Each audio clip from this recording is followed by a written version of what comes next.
Hello बच्चों। बेटा आज हमारा नया टॉपिक स्टार्ट हो रहा है किरचॉफ्स रूल।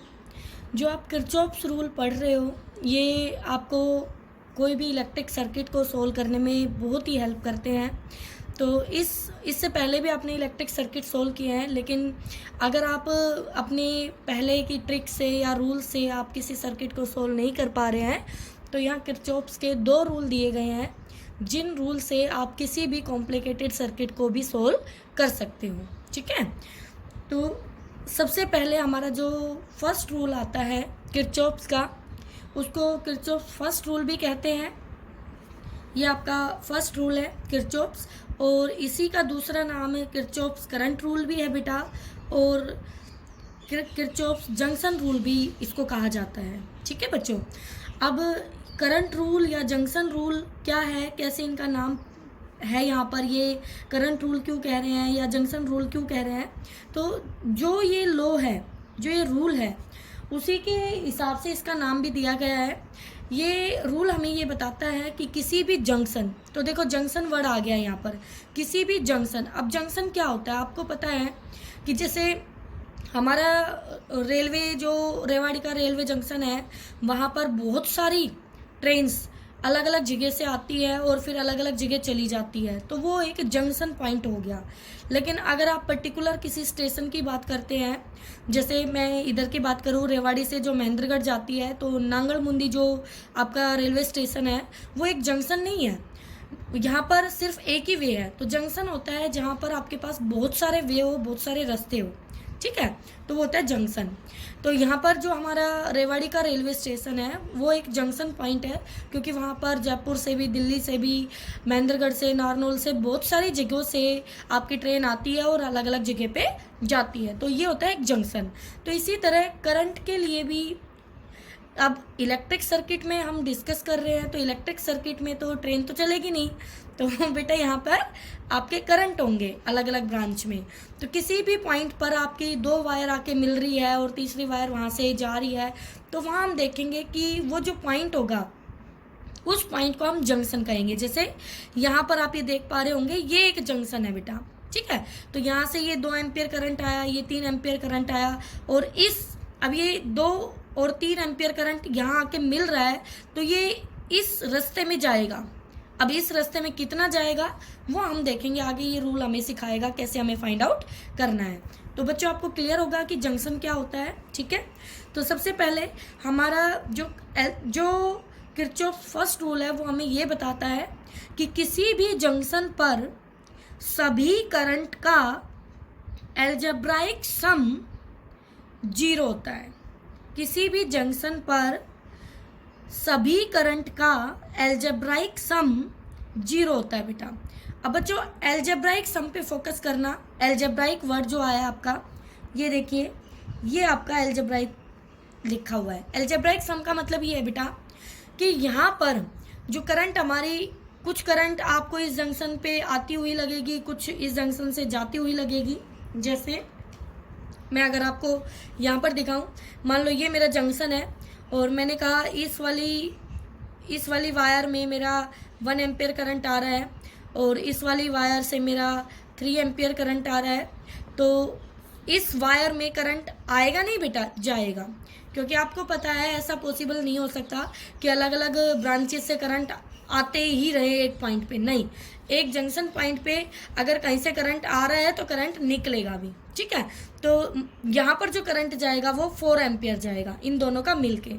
तो बेटा इस जंक्शन पर अगर ये करंट मेरा I1 है बच्चों, ये करंट मेरा I2 है और ये करंट मेरा I3 है, तो इस रूल का मतलब ये हुआ कि I1 plus I2 plus I3 equal to 0। ठीक है बेटा, अब यहाँ से जब आपने ये वैल्यूज़ रखी 1 एम्पियर, 3 एम्पियर, 4 एम्पियर, तो ये वैल्यूज़ जब आप रखोगे तो यहाँ हमें कुछ साइन कन्वेंशन, कुछ रूल्स हमें फॉलो करने होंगे, तब हम इस फॉर्मूले को अपने अप्लाई कर पाएंगे। आप अगर यहाँ से देखें तो ये दोनों एक जैसे नेचर के हैं, I1 और I2। तो मैंने I1 I2 को एक तरफ रखा बेटा, और मैं देखो I3 को दूसरी तरफ ले गई। तो अभी आपको यहाँ से भी दिखाई दे रहा होगा कि जो I3 है जैसे ये आ रहे हैं और I3 जा रहा है तो कुछ ना कुछ तो अलग है इनमें।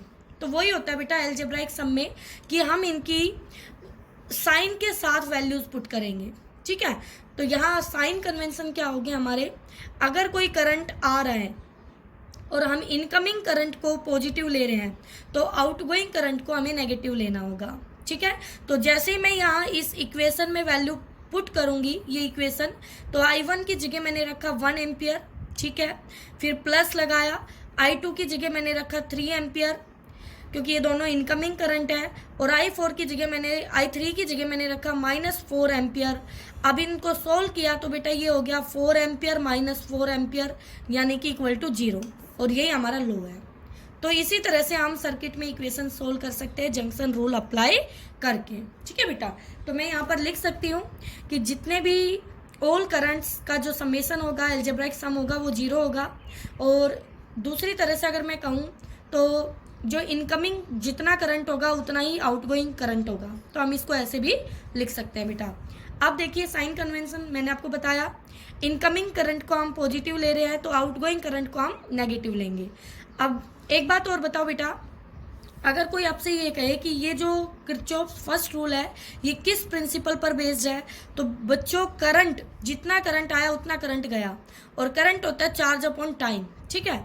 तो बेटा जो हमारा किरचॉफ फर्स्ट रूल है वो रिप्रेजेंट करता है कंजर्वेशन ऑफ चार्ज को। क्वेश्चन पूछा जाता है बेटा, यहाँ पर MCQ क्वेश्चन भी बन सकता है इसके ऊपर, बहुत ही अच्छा। तो आप ध्यान रखें कि ये जो फर्स्ट रूल है ये हमारा कंजर्वेशन ऑफ चार्ज को रिप्रेजेंट करता है, ठीक है बेटा। अब देखिए इस क्वेश्चन को आप सोल्व कर सकते हैं, आप खुद फाइंड आउट करना कि एक ब्रांच से 3 एम्पियर करंट आया, एक से 2 एम्पियर करंट आया, तो इसमें कितना करंट होगा पहले आपको ये पता लगाना है।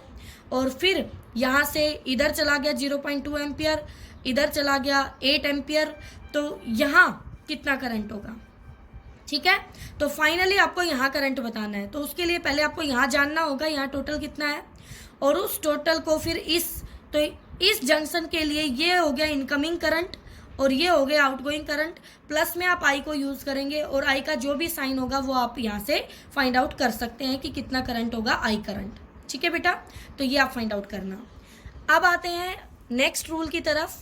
नेक्स्ट रूल क्या कहता है हमें, किरचॉफ्स सेकंड रूल, जिसको हम वोल्टेज रूल के नाम से भी जानेंगे या लूप रूल के नाम से भी जानेंगे। तो जैसे फर्स्ट रूल में आपको क्लियर हुआ कि उनको जंक्शन रूल या करंट रूल क्यों कहा है, ऐसे ही आपको यहाँ भी क्लियर हो जाएगा कि इसको वोल्टेज रूल, वो फर्स्ट रूल आपका करंट पर बेस्ड था और ये आपका वोल्टेज के लिए है, और फर्स्ट रूल आपका जंक्शन पे अप्लाई था और ये आपका क्लोज लूप पे अप्लाई है, इसलिए इनके नाम भी वोल्टेज रूल और किरचॉफ्स लूप रूल है बेटा। अब देखिए यहाँ पर क्या कहता है कि किसी भी क्लोज लूप में जो पोटेंशियल्स आएंगे आपके रास्ते में, अब आपको पता है कहीं पे रेजिस्टेंस बैठा होगा लगा, कहीं पे सेल लगी होगी, ठीक है।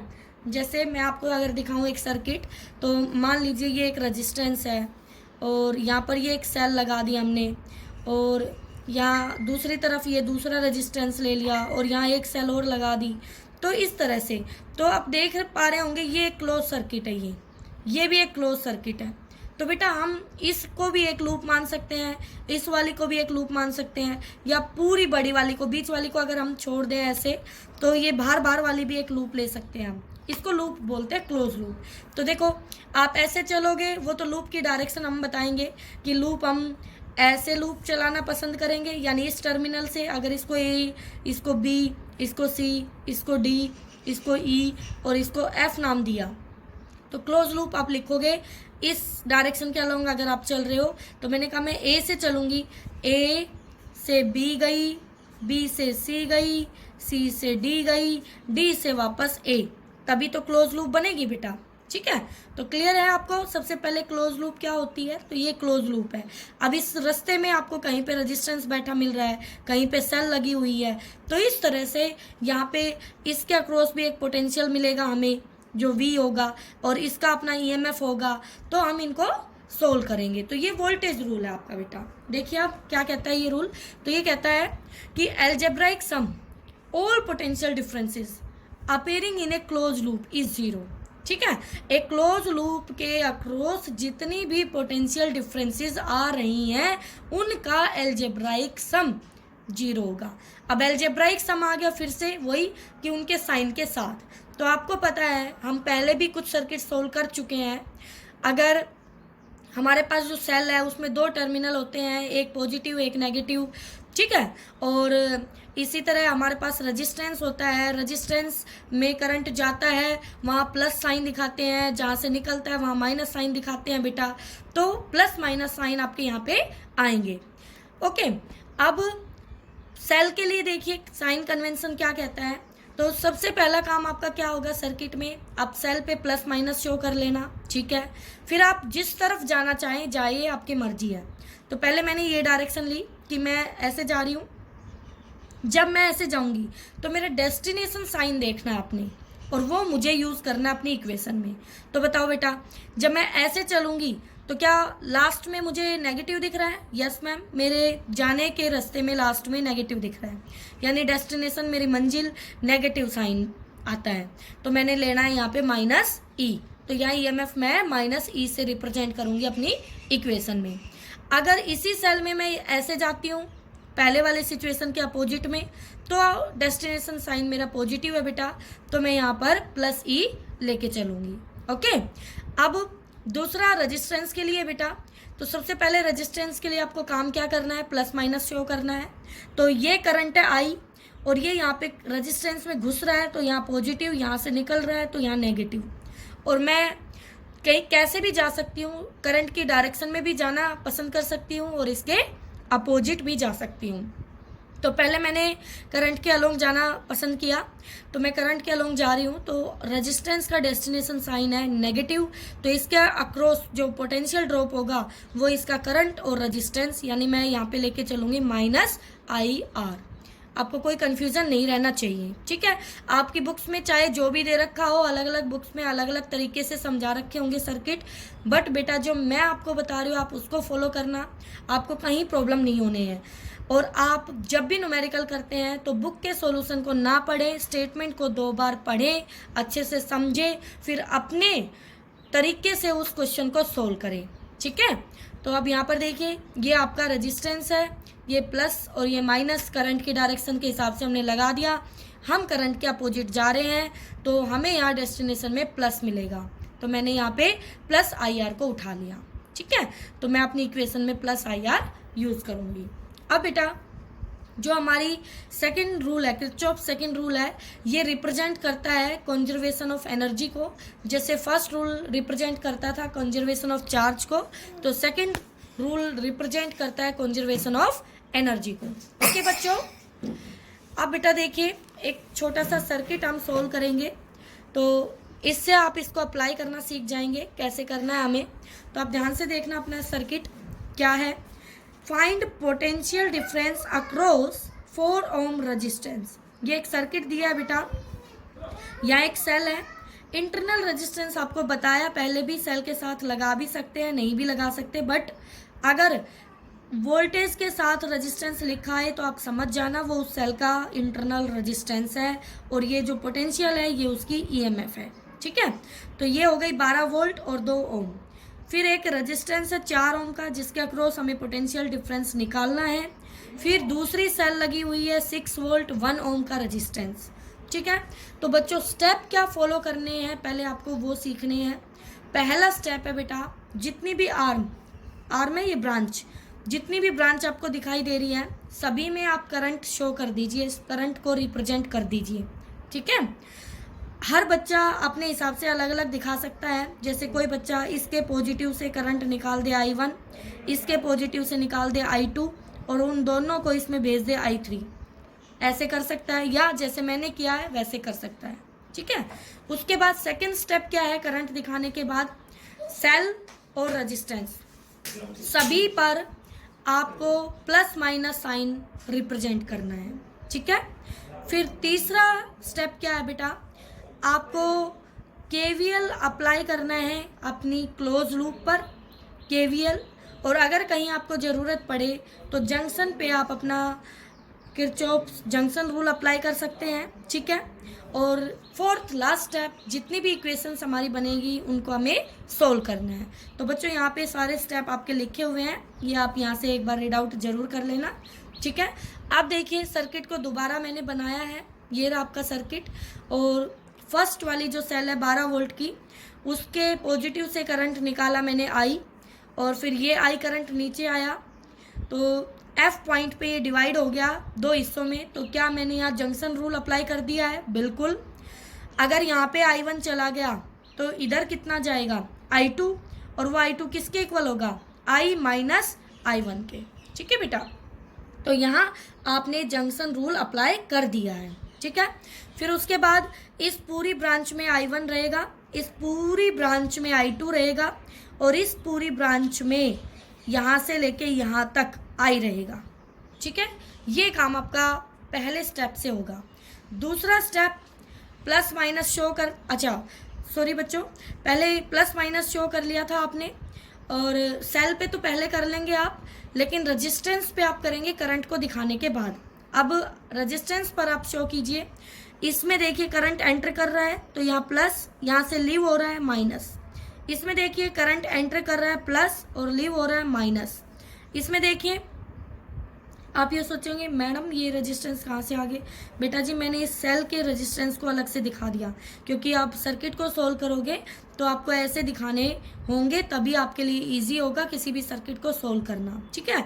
अगर किसी गिवन प्रॉब्लम में नहीं बना के दिया है तो आप खुद से बना लेंगे, ठीक है बच्चों। तो अब यहाँ पर इस रेजिस्टेंस पे करंट यहाँ पे एंटर हो रहा है तो यहाँ प्लस, और यहाँ से लीव कर रहा है यहाँ पे माइनस। तो देखिए मैं यहाँ दो लूप ले रही हूँ। पहली लूप मैंने ली है बेटा A to B, B to C, C to F, F to A, ठीक है। तो मैं A से चलना पसंद करूँगी। तो सबसे पहले ये सेल आई, डेस्टिनेशन साइन माइनस, तो मैंने -12 लिख दिया। फिर मेरा रेजिस्टेंस आया, प्लस साइन मेरा डेस्टिनेशन, 2 इंटू में I, तो मैंने 2I लिख दिया प्लस का। फिर मैं ऐसे चली, अब मेरा फिर से प्लस का साइन आया, 4 इंटू I1, तो प्लस 4I1 इक्वल टू 0। तो यहाँ से एक इक्वेशन आपकी तैयार हो गई। दूसरी लूप है मेरी C से F, F से E, E से D, D से C। तो यहाँ ऐसे चलूँगी मैं, ठीक है। तो यहाँ से चले तो इस रेजिस्टेंस के क्रॉस वोल्टेज ड्रॉप हुआ 4I1 प्लस का, तो ये लिख दिया। फिर आगे चले सेल का माइनस साइन बाद में आया तो -6। फिर आगे चले रेजिस्टेंस का माइनस साइन बाद में आया तो 1 इंटू में I2, तो ये 1 इंटू में I2 को क्या लिख सकते हैं? I minus I1। मैंने डायरेक्ट यहाँ लिख दिया I2 को I minus I1 equal to 0।